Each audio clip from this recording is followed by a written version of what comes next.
Morning student. आज हम आपके लिए एक इम्पॉर्टेंट टॉपिक लेकर के स्क्रीन पर दिख रहा होगा आपको, basic strength of a mind. और ये इतना इम्पॉर्टेंट टॉपिक है कि आप मान करके चलो, इससे रिलेटेड क्वेश्चन आपके बोर्ड एग्जामिनेशन में रहेगा ही रहेगा। इसलिए इसके ऊपर में आपको फोकस करना चाहिए, इसके ऊपर में प्रैक्टिस करना चाहिए। एनसीईआरटी में जितना क्वेश्चन दिया हुआ है वो सारा क्वेश्चन यहाँ डिस्कस करने।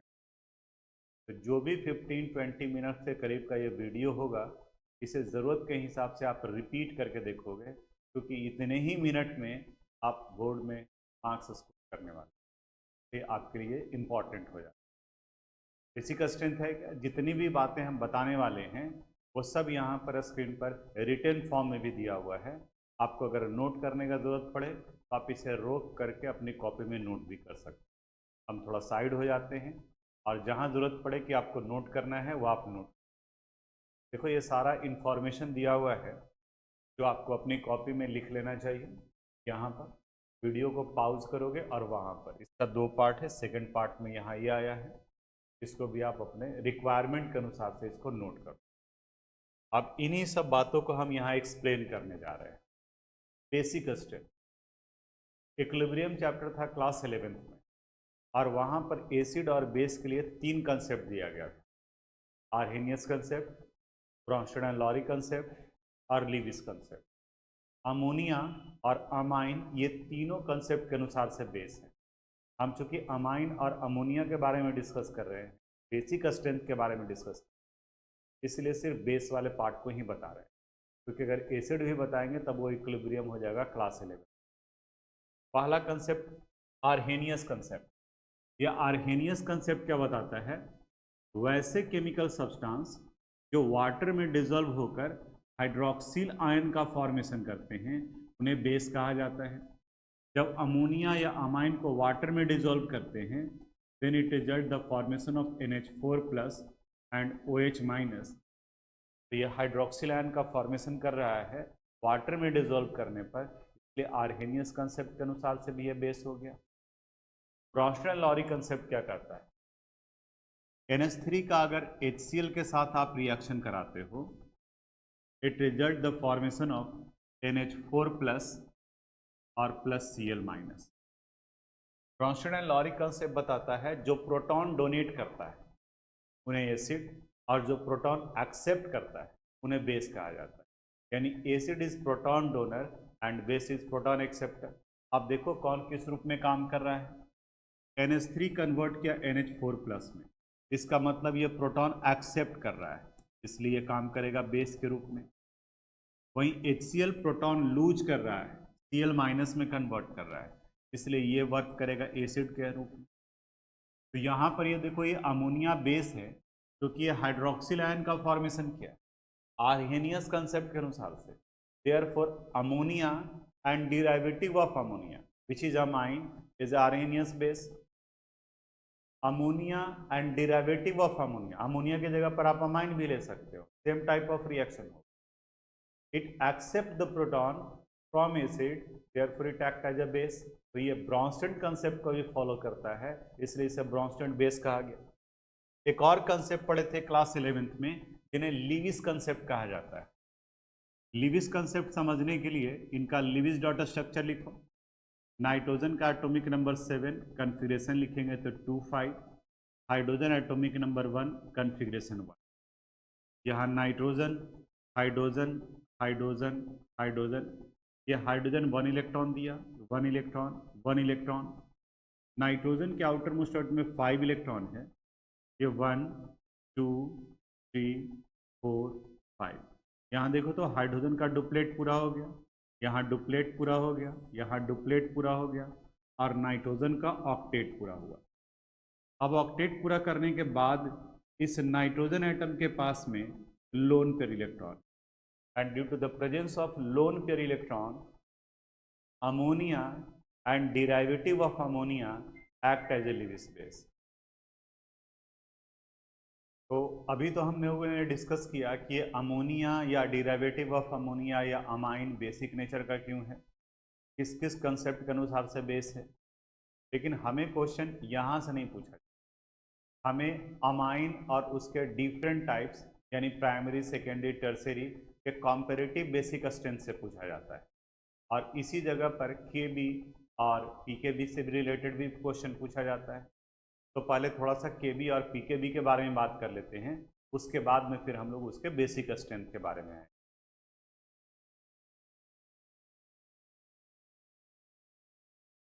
अगर किसी अमाइन को ले लें जैसे RnH2, इसे अगर वाटर में डिसॉल्व करते हैं अमोनिया के जैसा,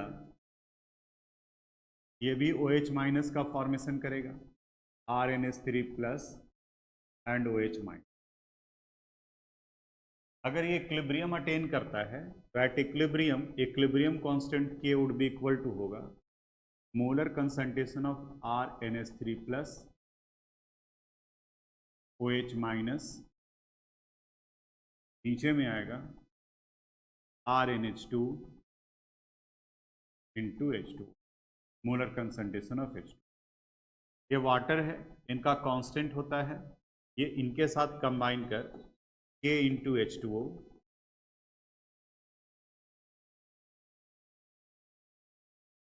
RnH3 OH minus and RnH2, ये मिलकर एक नए कांस्टेंट का फॉर्मेशन करता है जिन्हें Kb कहा जाता है। Kb would be equal to RnH3 into OH minus और नीचे में आएगा ये RnH2। यहाँ अब अगर बेसिक स्ट्रेंथ डिपेंड करता है OH माइनस के कंसंट्रेशन पर। अब आप देखो Kb और OH माइनस के बीच में क्या रिलेशन है, both are directly proportional to each other. यहाँ से ये इंफॉर्मेशन मिला Kb is directly proportional to OH minus ion concentration. तो since basic strength directly proportional होता है हाइड्रोक्सिल आयन कंसंट्रेशन का, जितना ज़्यादा हाइड्रोक्सिल आयन कंसंट्रेशन प्रोड्यूस होगा उतना ही ज़्यादा वो बेसिक होगा, और ये दोनों एक दूसरे के डायरेक्टली प्रोपोर्शनल हैं। तो यहाँ ये भी हम बता सकते हैं कि it is also directly proportional to Kb। Conclusion ये आया कि अगर इंक्रीजिंग ऑर्डर ऑफ Kb कहा जाए तो सिंस निकलेगा increasing order of basic strength, क्योंकि बेसिक स्ट्रेंथ और Kb ये दोनों एक दूसरे का डायरेक्टली प्रोपोर्शनल है। एक और टर्म आता है पीकेबी। पीकेबी का फार्मूला देखो, पीकेबी पीएच के जैसा है, it is negative logarithm of Kb कहा जाता है। इसी को हम लोग लिख सकते हैं log 1/kb। अब यहाँ देखो ये पीकेबी और केबी के बीच में इनवर्सली प्रोपोर्शनल है, यानी एक दूसरे से रिलेटेड है। ये पीकेबी इज जस्ट इनवर्स या inversely proportional of dissociation constant of base. Kb का मतलब डिसोसिएशन कांस्टेंट ऑफ बेस और के का मतलब होता है डिसोसिएशन कांस्टेंट ऑफ एस। ये इनवर्सली प्रोपोर्शनल है, यानी अब तीनों पार्ट को अगर मिला लें हम लोग तो basic strength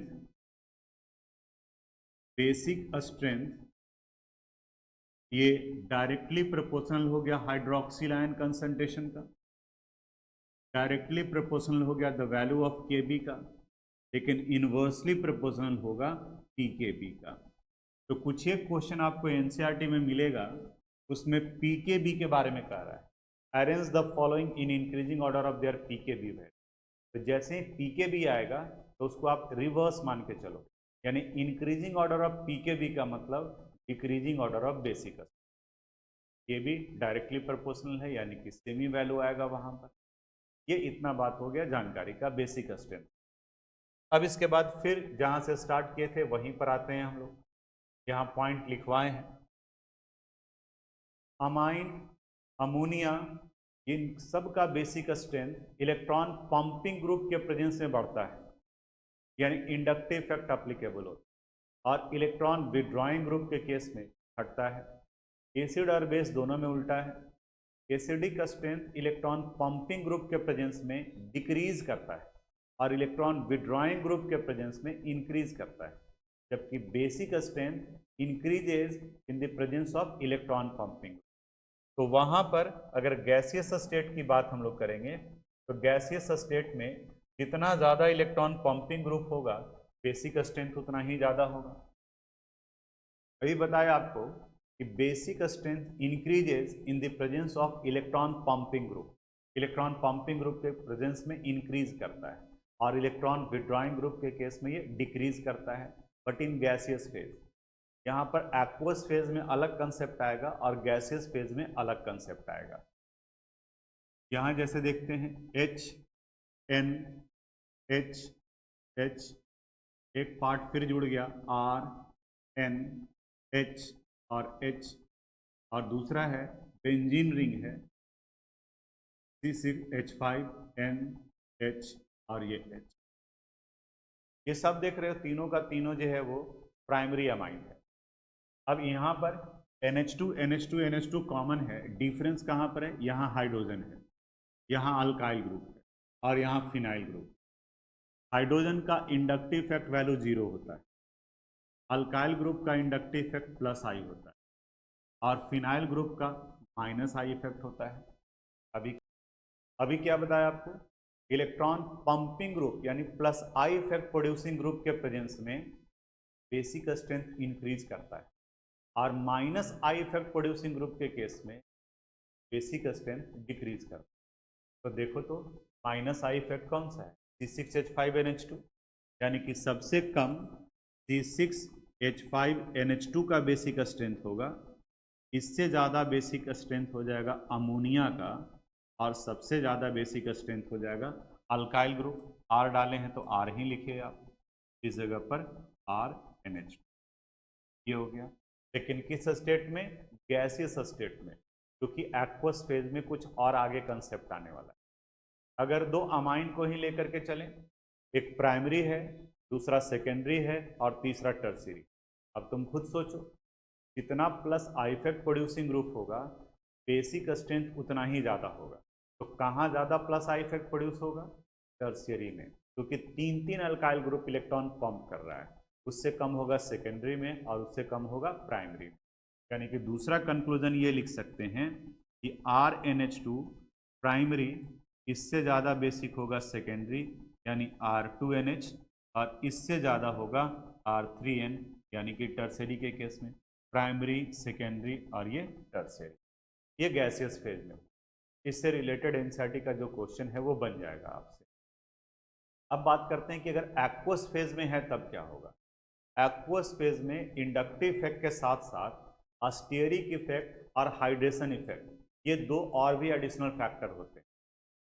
hydration effect hydrogen bond पर डिपेंड करता है। जितना ज़्यादा हाइड्रोजन बॉन्ड बनेगा इसका स्ट्रेंथ उतना ही ज़्यादा होगा। इंडक्टिव इफेक्ट यानी जितना ज़्यादा इलेक्ट्रॉन पंपिंग ग्रुप होगा उतना ही ज़्यादा होगा। और स्टीयरिक इफेक्ट ये उल्टा काम करता है, जितना बल्कि ग्रुप लगा हुआ रहेगा वो उतना ही दूसरे ग्रुप को अप्रोच करने से जोड़ेगा, उसको अनस्टेबल बनाएगा, यानी कि उसके बेसिक स्ट्रेंथ के वैल्यू को कम कर देगा। अब ये तीनों फैक्टर स्टूडेंट्स को मिला करके पूरी तरह से कंफ्यूज कर देता है। अब इसे सिंपल बनाने के लिए जो इम्पॉर्टेंट पार्ट है सिर्फ उसी को ध्यान में रखो, प्राइमरी, सेकेंडरी और टर्शियरी, ये कब किस फेज में अप्लाई होता है उसके बारे में जो इम्पॉर्टेंट पार्ट है वो। अगर मान ली कि गैसियस फेज के बारे में बात करना है, गैसियस फेज,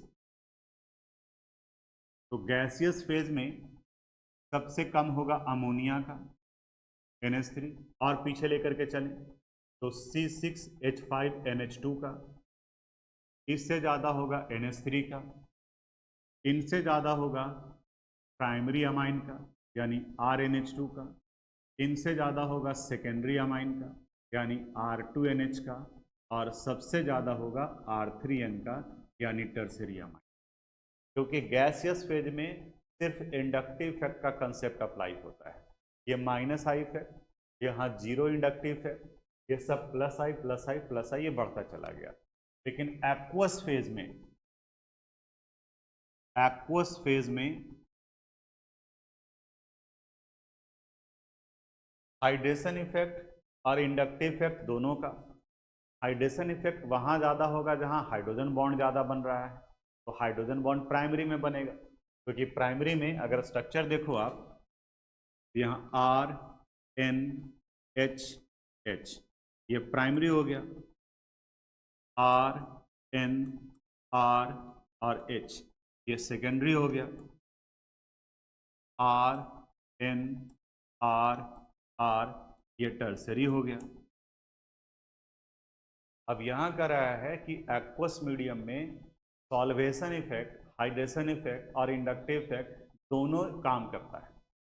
अगर इसको देखें हम लोग तो यहाँ दो दो हाइड्रोजन अवेलेबल है, यानी कि यहाँ हाइड्रोजन बॉन्ड ज़्यादा बनेगा, यानी हाइड्रोजन बॉन्ड की वजह से इसका बेसिक स्ट्रेंथ बढ़ जाएगा।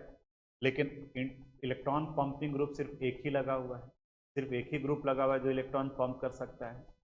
टर्सरी के केस में देखोगे तो 3 अल्काइल ग्रुप है, यानी यहाँ इलेक्ट्रॉन पंपिंग ग्रुप ज़्यादा लगा हुआ है, लेकिन एक भी हाइड्रोजन नहीं है जो हाइड्रोजन बॉन्ड बनाए। यानी टर्सरी का इंडक्टिव इफेक्ट कम, लेकिन हाइड्रेशन इफेक्ट ज़्यादा। टर्सरी का प्लस आई इफेक्ट यानी इंडक्टिव इफेक्ट ज़्यादा, लेकिन हाइड्रेशन इफेक्ट कम। जबकि सेकेंडरी का दोनों अप्लाई हो रहा है, इंडक्टिव इफेक्ट भी ज़्यादा लग रहा है इससे, और इससे ज़्यादा लग रहा है इसका hydration effect.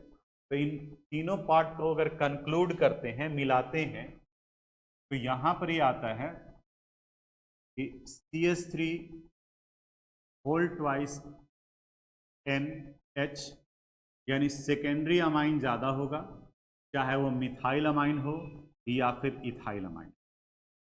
C2H5 whole twice N, दो ही को लेके चलना है, मिथाइल और इथाइल।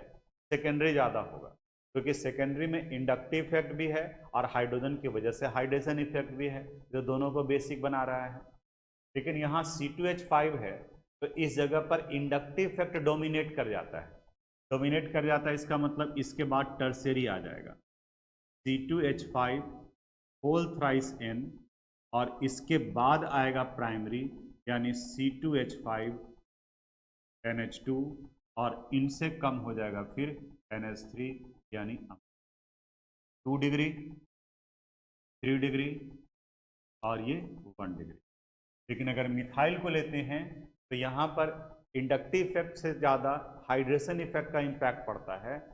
सेकेंडरी तो रहेगा ही, तो अब टर्सरी में देखो और प्राइमरी में फिर से मिथाइल के केस में हाइड्रेशन इफेक्ट डोमिनेट हो जाता है। तो कहाँ ज़्यादा हाइड्रोजन बॉन्ड बन रहा है, प्राइमरी में या टर्सरी में? प्राइमरी में। तो इसलिए इस जगह पर यहाँ पर इसके बाद में आ जाएगा प्राइमरी यानी CH3 NH2, इसके बाद में फिर आएगा टर्शियरी यानी CH3 होल थ्राइस N, और फिर इसके बाद में आएगा NH3 यानी अमोनिया। सेकेंडरी, प्राइमरी और टर्शियरी, इन तीनों को फिर से मिला लेते हैं। अगर गैसियस फेज कहा जाए, गैसियस फेज, उस कंडीशन में सबसे कम होगा C6H5NH2 का, इससे ज़्यादा होगा NH3 का, इनसे ज़्यादा होगा प्राइमरी का, चाहे कोई भी अल्काइल ग्रुप लगा हुआ रहे, RNH2 का, इनसे ज़्यादा होगा सेकेंडरी का यानी R2NH का, और सबसे ज़्यादा होगा टर्शियरी का यानी R3N का। लेकिन अगर एक्वस फेज रहा, एक्वस फेज, तब उस कंडीशन में देखना है कि जो अल्काइल है वो मिथाइल है या इथाइल है। यानी यहाँ तो C6H5NH2, इसके बाद में आ गया NH3, लेकिन अगर मिथाइल है तो मिथाइल के केस में यहाँ कम होगा टर्शियरी का CH3 होल थ्राइस N, इससे ज़्यादा हो जाएगा प्राइमरी का CH3NH2, और सबसे ज़्यादा हो जाएगा सेकेंडरी का CH3 होल ट्वाइस। लेकिन अगर इथाइल रहा, ये सीक्वेंस तो वही रहेगा, C6H5NH2, ये NH3, और यहाँ पर बदल जाएगा, इस जगह पर आएगा प्राइमरी यानी C2H5NH2, इनसे ज़्यादा होगा C2H5 whole twice primary, primary के बाद में फिर tertiary C2H5 whole thrice N, और सबसे ज़्यादा C2H5 होल ट्वाइस NH। यानी यहाँ सीक्वेंस क्या आ गया, प्राइमरी, सेकेंडरी, टर्शियरी। यहाँ सीक्वेंस क्या आ गया, टर्शियरी, टर्शियरी,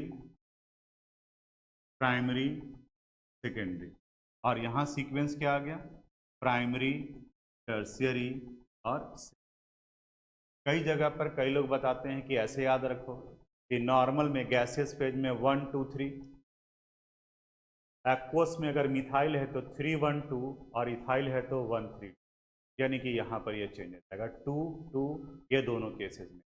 इसी से रिलेटेड बाकी का जो क्वेश्चन है वो सारा का सारा क्वेश्चन पहले आप ट्राई करोगे क्वेश्चन बनाने का, उसके बाद में फिर बाकी के वीडियो पर देखोगे कि किस तरीके से बताया गया है। बेसिक स्ट्रेंथ के दूसरे वाले पार्ट पे आते हैं हम लोग।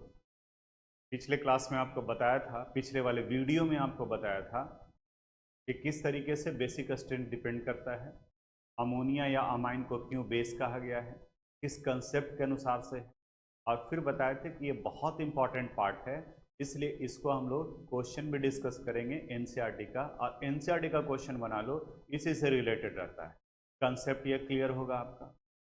यहाँ पर अब यहाँ पर बाकी डिटेल वाला सारा पार्ट जो है वो इसके पहले वाले वीडियो में बता दिए, सारा कंसेप्ट बता दिए। अब हमें चाहिए टू द पॉइंट, क्वेश्चन हमारा कहाँ से सोल्व हो जाए, जितने आसानी से सोल्व हो जाए वो, बस उसी पार्ट को देखो।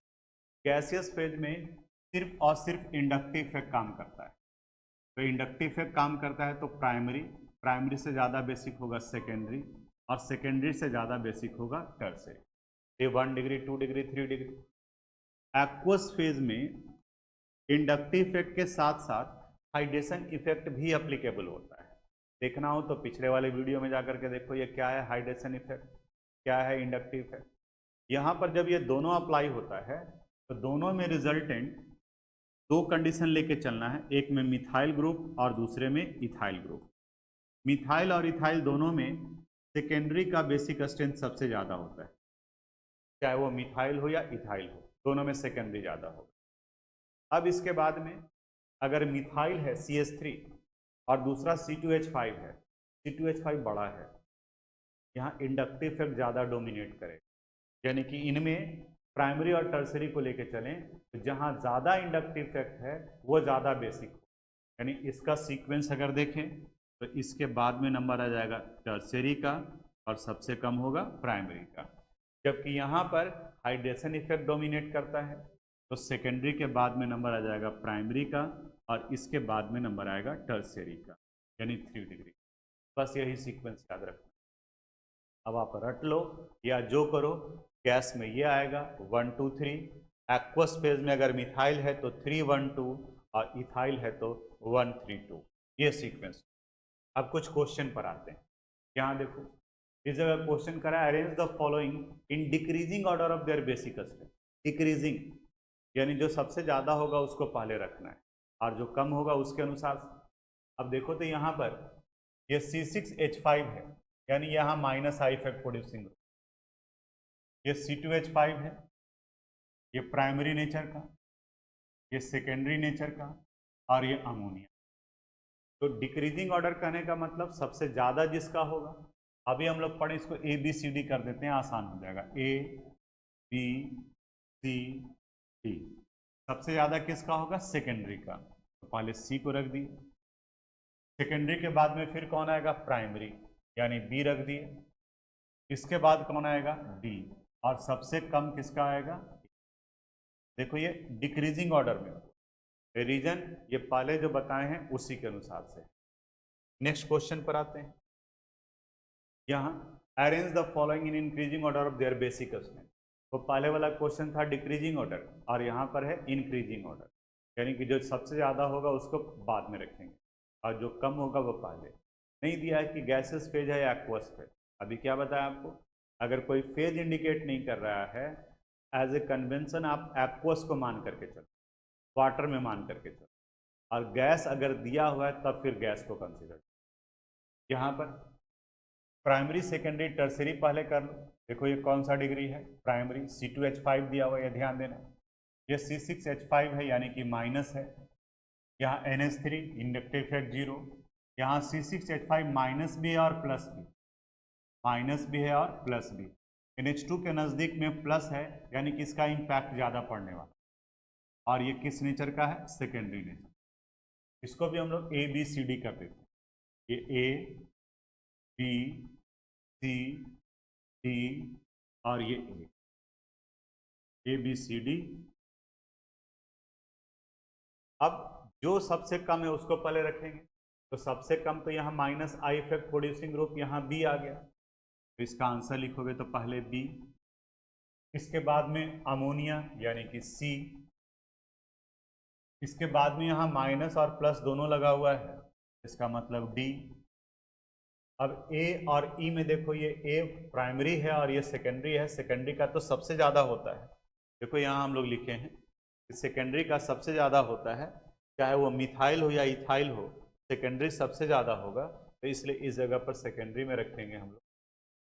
तो डी के बाद में यहाँ ए आ जाएगा और ए के बाद में यहाँ पर। अब इस वाले पार्ट को देखो, second question, C2H5NH2 primary, C2H5 whole twice NH secondary, C2H5 whole thrice tertiary, और यहाँ पर ये माइनस है। वीडियो को पॉज करो और खुद से करो। माइनस आई इफेक्ट का सबसे कम होगा, यानी अगर ABCD कर दें इसको ABCD, तो सबसे कम किसका हो जाएगा? D का। D से ज़्यादा किसका होगा? यहाँ इथाइल ग्रुप है, तो इथाइल ग्रुप में सबसे ज़्यादा होगा सेकेंडरी का, उसके बाद टर्सरी, और सबसे कम किसका? प्राइमरी का। प्राइमरी देखो कहाँ पर है? A, इसके बाद में कौन सा आ जाएगा? C, और सबसे ज़्यादा किसका होगा? सेकेंडरी का, यानी कि B। क्या आ गया? DA, सीक्वेंस आ गया। यहाँ देखो, ये अब इस बार में CH3 है, यहाँ ये देखो प्राइमरी, ये आ गया सेकेंडरी, यहाँ टर्शियरी, और यहाँ माइनस आई और प्लस आई, तो सबसे कम इसी का होगा। ABCD कर देते हैं, ये ABCD क्वेश्चन बना रहे हैं, कोई इंडिकेशन नहीं है एक्वस फेज। मिथाइल है, यानी कि इसका मतलब टर्शियरी, इसके बाद सेकेंडरी और फिर प्राइमरी। अब इसके अनुसार से अरेंज करते हैं, सबसे कम होगा D का, फिर प्राइमरी यानी A, फिर टर्शियरी यानी कि C, और सबसे ज़्यादा किसका होगा? B, क्योंकि मिथाइल के केस में हाइड्रेशन इफेक्ट डोमिनेट करता है इंडक्टिव इफेक्ट से, इथाइल में इंडक्टिव इफेक्ट डोमिनेट करता है आपका हाइड्रेशन से। ये इंडक्टिव इफेक्ट और हाइड्रेशन किस में कंपेयर करेंगे? सिर्फ प्राइमरी और टर्शियरी में, क्योंकि सेकेंडरी तो ऑलरेडी सबसे ज़्यादा है। प्राइमरी और टर्शियरी में कौन ज़्यादा होगा? तो अगर मिथाइल है तो प्राइमरी, क्योंकि वहाँ पे हाइड्रेशन इफेक्ट ज़्यादा डोमिनेट कर रहा है, और अगर इथाइल है तो वहाँ टर्शियरी, क्योंकि वहाँ इथाइल ग्रुप जो इथाइल का इंडक्टिव इफेक्ट डोमिनेट कर रहा हो। नेक्स्ट क्वेश्चन की तरफ, यहाँ देखो ये एक्सरसाइज का क्वेश्चन दिया हुआ है 13.4, और इस जगह पर इंडिकेट कर दिया है कि क्या क्या करना है। इसे अरेंज करना है increasing order of pKb. PKb और बेसिक स्ट्रेंथ ये दोनों एक दूसरे का इनवर्सली प्रोपोर्शनल, यानी पीकेबी का बढ़ता हुआ वैल्यू तो बेसिक स्ट्रेंथ का घटता हुआ वैल्यू, जो कम रहेगा उसको सबसे पहले और जो ज़्यादा रहेगा उसको पहले लिखेंगे। देखो यहाँ पर C2H5 है, ये किस नेचर का है? प्राइमरी। यहाँ C6H5 और ये एक मिथाइल ग्रुप भी लगा हुआ है, ये आ गया आपका सेकेंडरी, और यहाँ पर सिर्फ माइनस आई इफेक्ट प्रोड्यूसिंग, इसे हम कर देते हैं A, B, C और ये। अब अगर बेसिक स्ट्रेंथ की बात करें तो बेसिक स्ट्रेंथ में सबसे कम किसका होगा? D का, क्योंकि वहाँ पर C6H5 लगा हुआ है। इससे ज़्यादा किन का होगा? C6H5NHCH3, क्योंकि एक इलेक्ट्रॉन माइनस आई है और दूसरा प्लस आई भी है। B और A हो गया, B और D हो गया, अब बचा हुआ है A और C। C है सेकेंडरी नेचर का और A है प्राइमरी नेचर का, A से ज़्यादा होगा। ये बेसिक स्ट्रेंथ के अनुसार से, लेकिन आपको अरेंज करना है किसके अनुसार से? पीकेबी के अनुसार। आपका ये फाइनल आंसर, तो रिवर्स कर दोगे, कहने का मतलब क्या?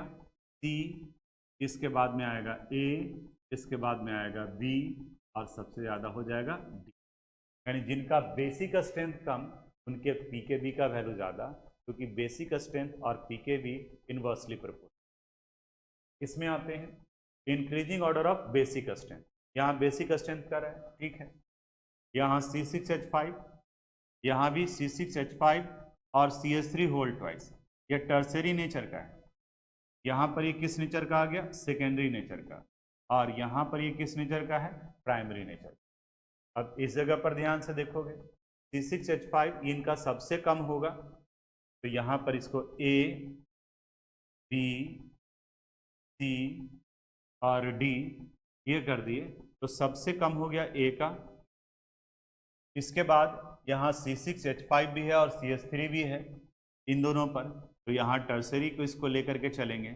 इसके बाद आ जाएगा B, B के बाद आएगा D और सबसे ज़्यादा चूंकि सेकेंडरी नेचर का है तो ये C, यानी A B हो गया ये।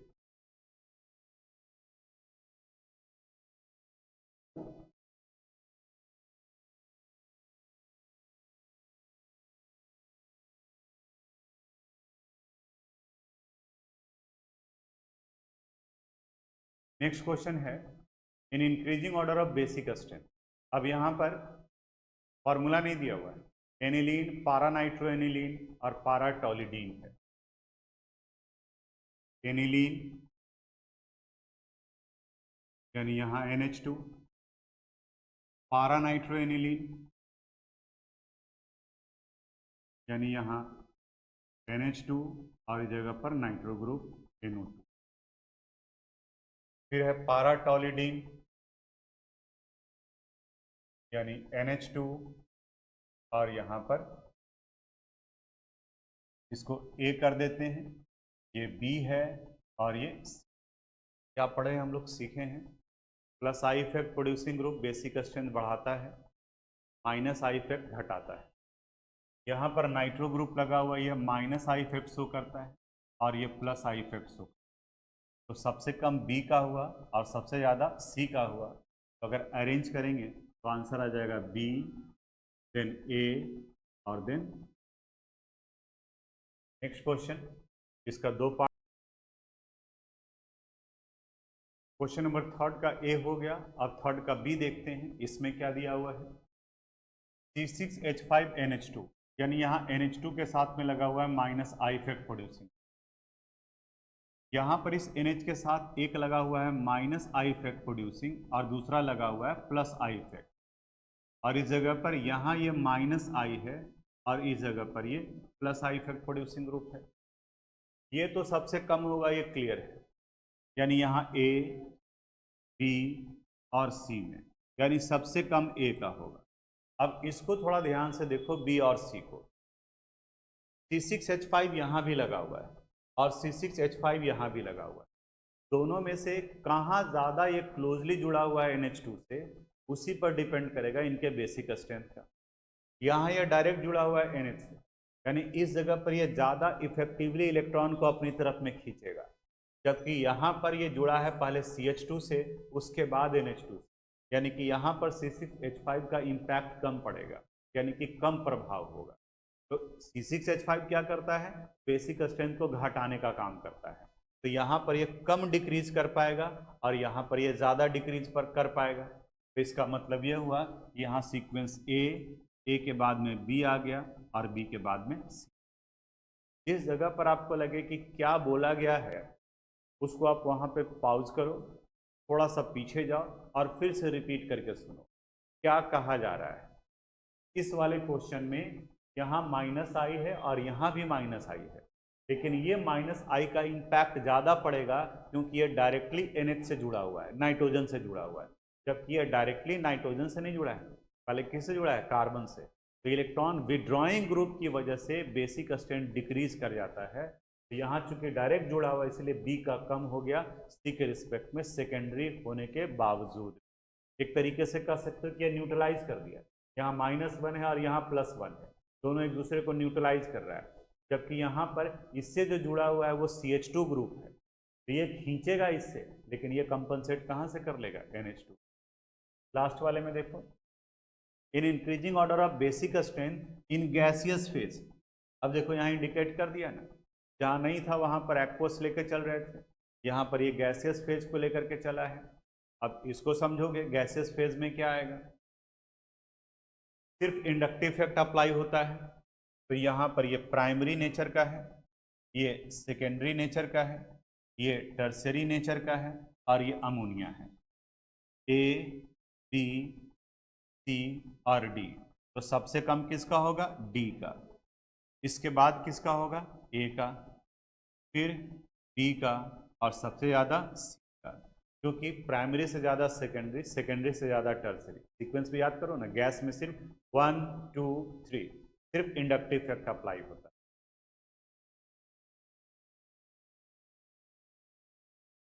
अब इसके बाद यहाँ बॉइलिंग पॉइंट और सॉलिबिलिटी से रिलेटेड है, ये बेसिक स्ट्रेंथ वाले टॉपिक से हट करके हो गया, खैर फिर भी देख लेते हैं हम लोग। In increasing order of their boiling point, तो बॉइलिंग पॉइंट डिपेंड करता है हाइड्रोजन बॉन्ड की टेंडेंसी पर।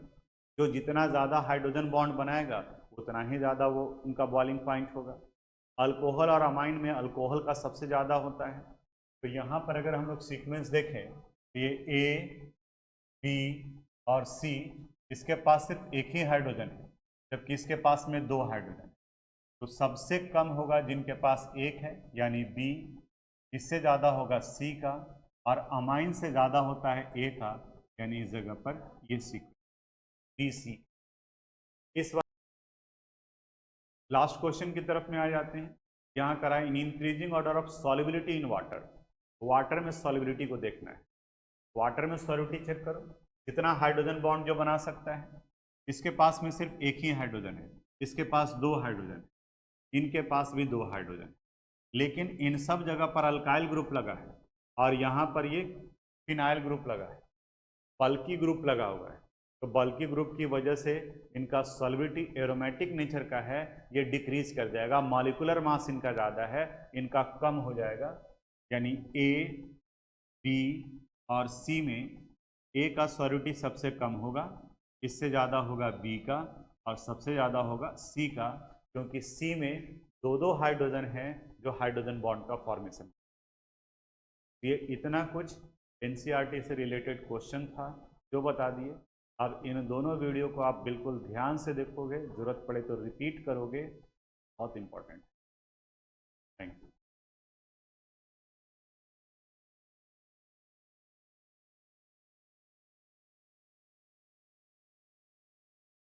Thanks for watching this video.